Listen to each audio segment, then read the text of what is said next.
ہمارے خداوند یسوع کی انجیل مقدس متی کے مطابق اس کا 17واں باب 10 سے 13 آیات تک۔ اور شاگردوں نے اس سے سوال کر کے کہا کہ پھر فقی کیوں کہتے ہیں کہ الیاس کا پہلے آنا ضرور ہے؟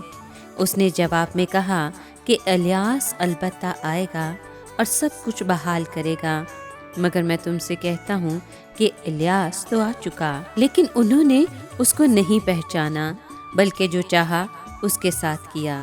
مگر میں تم سے کہتا ہوں کہ الیاس تو آ چکا، لیکن انہوں نے اس کو نہیں پہچانا، بلکہ جو چاہا اس کے ساتھ کیا۔ اسی طرح ابن انسان بھی ان کے ہاتھ سے دکھ اٹھائے گا۔ تب شاگرد سمجھے کہ اس نے ان سے یوحنا اصطباغی کی بابت کہا ہے۔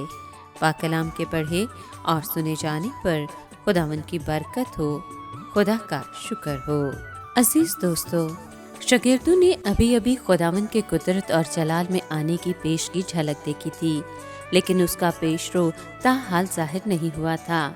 ملاکی نے نبوت کی تھی کہ مسیح موت کی آمد سے پہلے میں الیاس نبی کو تمہارے پاس بھیجوں گا۔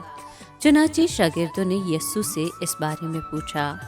خداوند نے اتفاق کیا کہ الیاس کا پہلے آنا ضرور ہے تاکہ سب کچھ بحال کرے، حالات کی اصلاح کرے، مگر ساتھ ہی سمجھایا کہ الیاس تو آ چکا۔ صاف ظاہر ہے کہ وہ یوحنا بپتسمہ دینے والے کی بابت کہہ رہا تھا۔ چنانچہ یوحنا الیاس تو نہیں تھا، مگر وہ الیاس کی روح اور قوت میں آیا تھا۔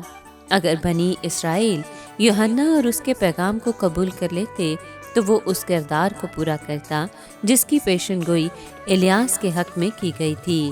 لیکن یہ قوم یوحنا کے مشن کی اہمیت کو نہ سمجھ سکی اور جیسا دل چاہا اس سے سلوک کیا۔ یوحنا کی موت اس کی علامت تھی کہ ابن آدم سے کیسا سلوک کیا جائے گا۔ انہوں نے پیش رو کو رد کر دیا، وہ بادشاہ کو بھی رد کریں گے۔ شاگرد سمجھ گئے کہ اس نے یوحنا بپتسمہ دینے والے کی بابت کہا ہے۔